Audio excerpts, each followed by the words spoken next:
Hey folks, welcome back to another 5280 unveil of our latest install. This is actually a dual Sidious 89Sabers Sidious install.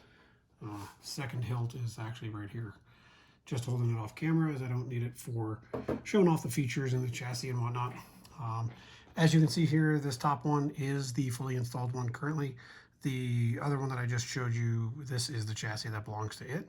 So we'll kind of go over a little bit of both as we go through here. Both hilts, CFX 18650, 22 mil speakers. This is a 5280 chassis. Stock connectors on both chassis to light up the emitters. Dual button activations. Completely removable. I mean, all 89 chassis pretty much are all completely removable unless you eliminate the excellent plunger solution that they came with. So definitely made use of that. And these hilts, the new 2020 versions, are gorgeous. There are some differences, and I'll touch on it in a moment, between the 2020 version and the previous run. I have a personal version of this from the previous run, and I can notice some slight differences here. So going into the hilt itself, the difference between the two, big one that if you're a chassis maker, previously this hilt was 1 inch all the way through on the inside. Currently now, 89 has boarded out, so from the pommel up to somewhere just after the switches, somewhere in this area here, they've actually boarded out. It's a little bigger than 1 inch, and then you go 1 inch from here all the way out the emitter. Makes the chassis a little bit more stable, I guess you would put it, because it gives you a ridge up here. So the chassis, that's as it's designed, slides partways into the pommel. There's a speaker pod inside the pommel, and then this front lip on the chassis itself actually butts up against that little ridge up here, so the chassis cannot come out through the front end. It is squeezed in, I won't say tight, but it is snug between the way the pommel fits in and screws down versus that front edge. So fits really nice. You're not going to get any shake out of this, any accidental clashes from the chassis rattling around inside the hilt itself. I guess we'll touch on the installed one first, just to show a little bit of the operation. Red and green. Red is the main button. Green is your auxiliary.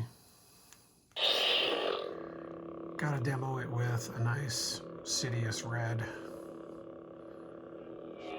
Obviously CFX, smooth swing. Without a blade, this is hard to get the clash just because it is so snug. Let's try this end.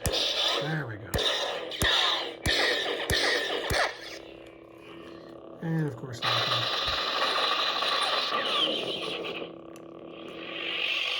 so that is how it is when it's installed. And you'll notice I'm wearing gloves because this is an absolute fingerprint magnet. You can't look at this thing without it getting smudges. All right, so we will move over then to the chassis. The chassis, again, designed by me, printed by me, and installed by me here. I will probably make this chassis available, as it is fairly easy. The hardest part is fitting the speaker pod in here, securing it, and then a little bit of the fiddling around to make sure everything lines up when you put it in, that the two switches line up with the plungers. But start up on the end, stock connector with a printed protector so that the pins don't get collapsed too much when you insert a blade. 18650 CFX. We'll pull the speaker pod. You have SD and USB access. The USB cable I've got fits this very well. Just you have to make sure they don't have a huge head of plastic around the edge of the connector. Two little pins here where the speaker pod connect in. We'll lay that down for a second. Here is the 22 mil speaker. I have my own little speaker pod put in. You have your two pins just here, and then there's a little couple standoffs that actually stand around the speaker to hold it in place. We are using a single M3 set screw right here. It holds in the speaker pod and helps keep everything there. If you ever come to the point where you, as the owner of this, you want to actually have the chassis held a little tighter to the pommel, there is extra set screws going to be in the box, and one of these, I believe it's this one here, is the one I've got tapped. So you can sit the set screw into any one of these. I should have all of them tapped. I think this is the one I started with, so I'll tap the other two before I send this out to you. And that will basically just secure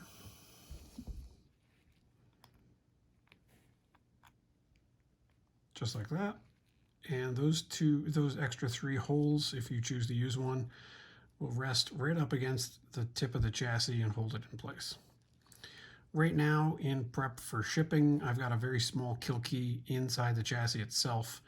I will ship it this way, so it will actually be with the pommel in the hilt, and then the chassis is going to be in the box secured with the actual kill key. We shall slide that back together, pull it just so everybody can see. The nice Sidious laugh, and then of course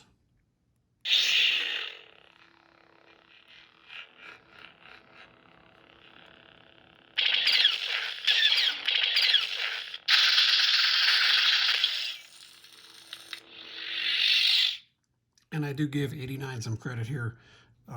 The way they've built this saber, it was very easy to make a chassis that makes this thing sound loud.